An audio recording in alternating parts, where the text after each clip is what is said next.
მოგესალმებით, ძვირფასო მეგობრებო. არის ისეთი მხატვარი, რომელიც ფაქტიურად გზის გამკვალავად შეიძლება ჩაითვალოს გარკვეული მოვლენებთან მიმართებაში, ტრადიციასთან მიმართებაში ძალიან ერთმნიშვნელოვანი პოზიცია აქვს,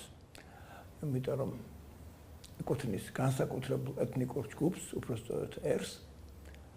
და მე სპეციალურად შევარჩიე დღეს ეს მხატვარი თქვენთან სასაუბროთ, თან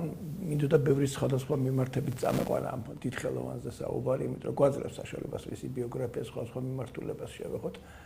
მისი ცხოვრება ძალიან ღრმად საინტერესო, რთული, დრამატული და მრავალფეროვანია, ხელოვნება კიდევ უფრო მეტად საინტერესო პირდაპირ შემიძლია ვთქვა. ეს ხელოვანი გახლავთ ჩემო ძვირფასო მეგობრებო, მარკ შაგალი. მარკ შაგალი. ძალიან დიდი ხელოვანი, ძალიან დიდი ფერწერი. ესე იგი, თუ ფერწერა გიყვარს, ფერწერის სურნელი გიგრძნია, ზეთის საღებავის მოქნილობა გიგრძნია. გიგრძნია თუ რას აკეთებს ტონალობას ზეთის საღებავში და რამდენი გრადაციის გაკეთება შეუძლია მას,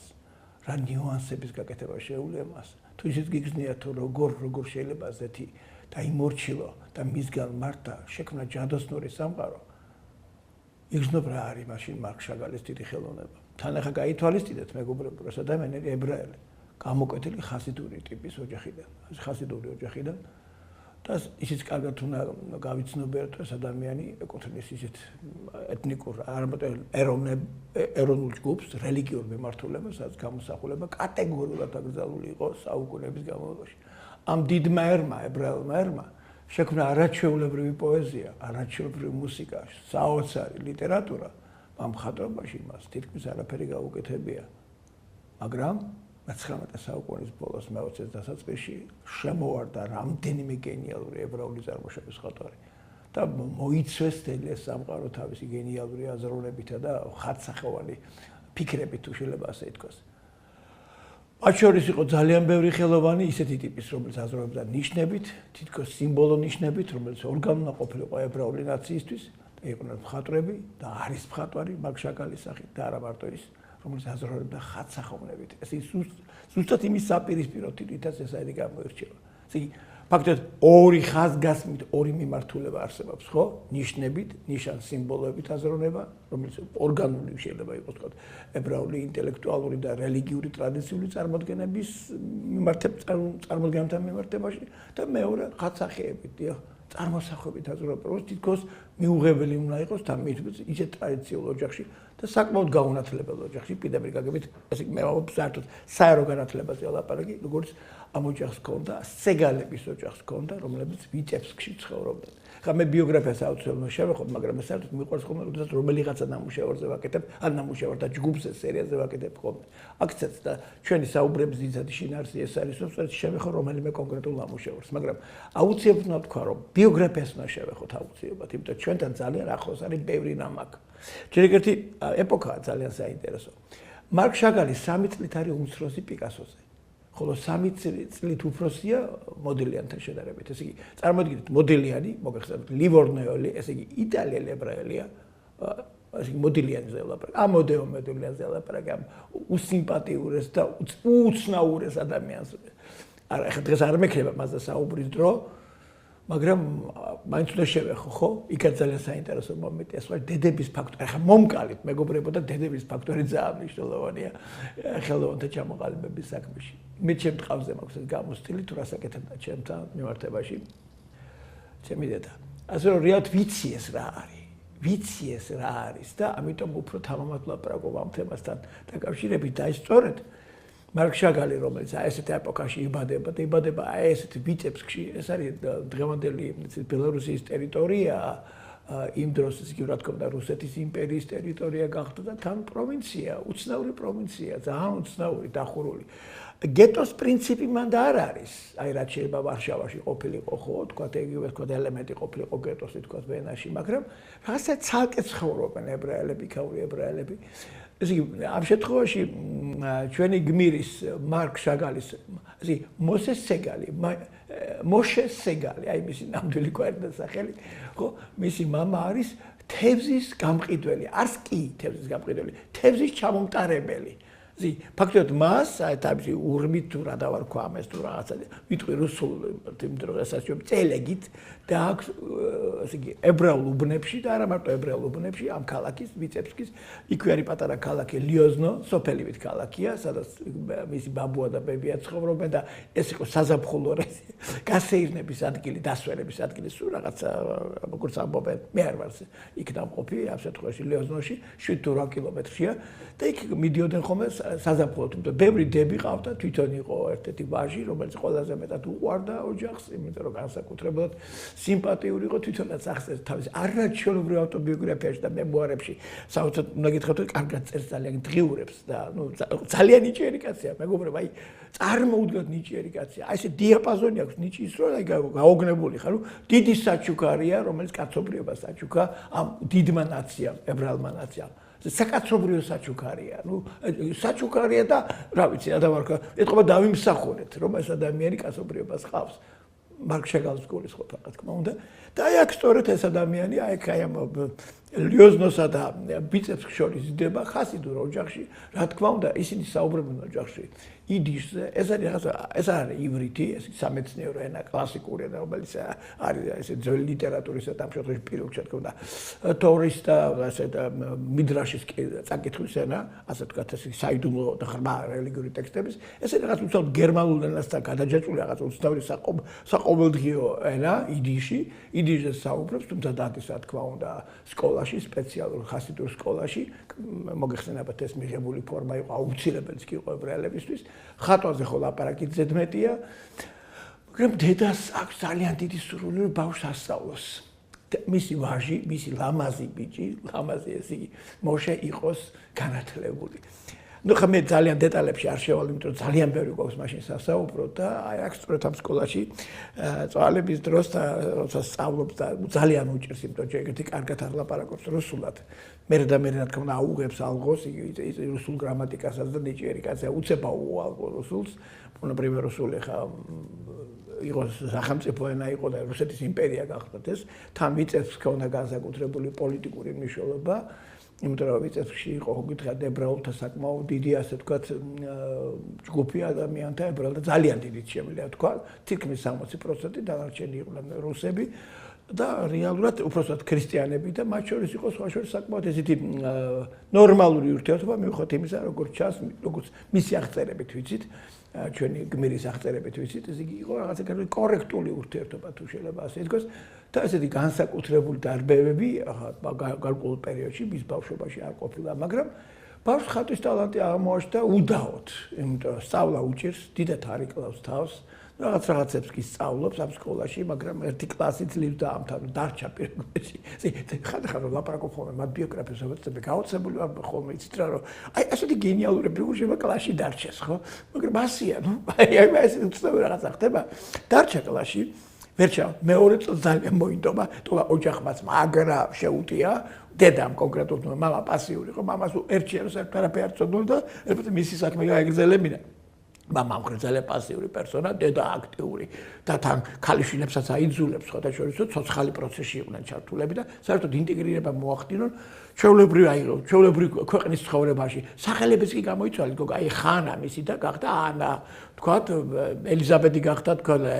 რაღაცა არ მახსოვს რა სახელი კონდა მის ებრაული სახელის იგივე იცვლება სახელები ხდებიან ესეთი იგივე თქვათ აი მოშე გახდა მარკი ხო ასე კი ასე რეალურად ხედავთ როგორ ხდება ხო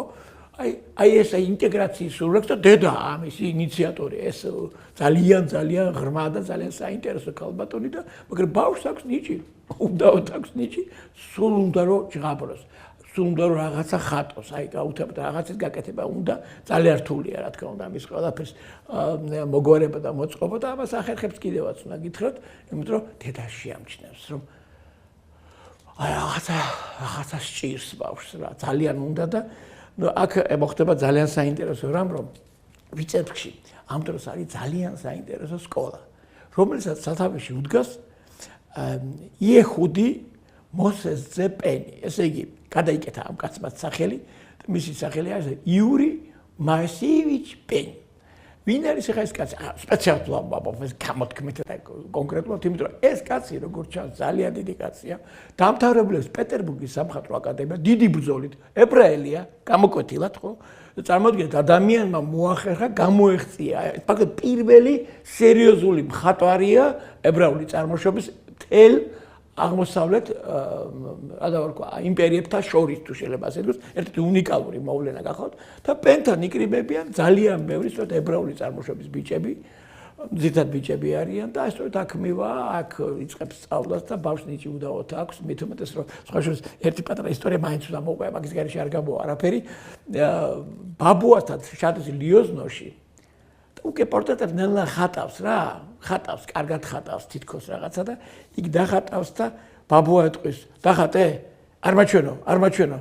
და ხელი არ შემახო იმ ხელით რომ დახატე, იმიტომ რომ ცოდვის ხელია ეს. იგი წარმოიდგინეთ როგორი ის იმ ხელით და ხატავდა, ეს იგი ცოდვის ხელი იყო. ამავე დროს მინდა გითხრათ სკოლაშიც ერთ-ერთი ბავშვი ხატავდა კარგად, არა ებრაელი სხვათა შორის და ისე ფოტოდან იხატავდა ხოლმე და ისე შემშურდაო თვითონ წერ შაგალი თავის ავტობიოგრაფიაში, ძალიან საყვარლად წერს და ძალიან პოეტურია, ძალიან, რომ გავსკრი გულზე და მე თვითონო დავხატეო ვიღაცა ცნობილი ადამიანის პორტრეტი გაზეთიდანო. რეპროდუქციების სად ქონდა, სად ძლივს აი პენის სახელოსნოში რაღაც რამდენიმე რეპროდუქცია ნახა, ასევე ნახა თქვა აი თავის ქანდაკებები, თქვა კლასიკური ქანდაკებების თქვა ასლები შესრულებული თაბაშირში გაკეთებული, მაგრამ ეს მას არ იზიდავს, თუმცა პირველად აუღალღოს აღებავს. აქ გაიცნო რამდენიმე ძალიან ნიჭიერი ადამიანი წარმოიდგინეთ, ესე იგი აქ არის ესე იგი ძალიან სერიოზული ადამიანი ელდისიცკი. ეხლა თქვენთვის შეიძლება ამ წუთში ვინც არიცით რა არის თანამედროვე არტი და ხელოვნება და მით უმეტეს რა განვითარება მოყვა მე-20 საუკუნეში.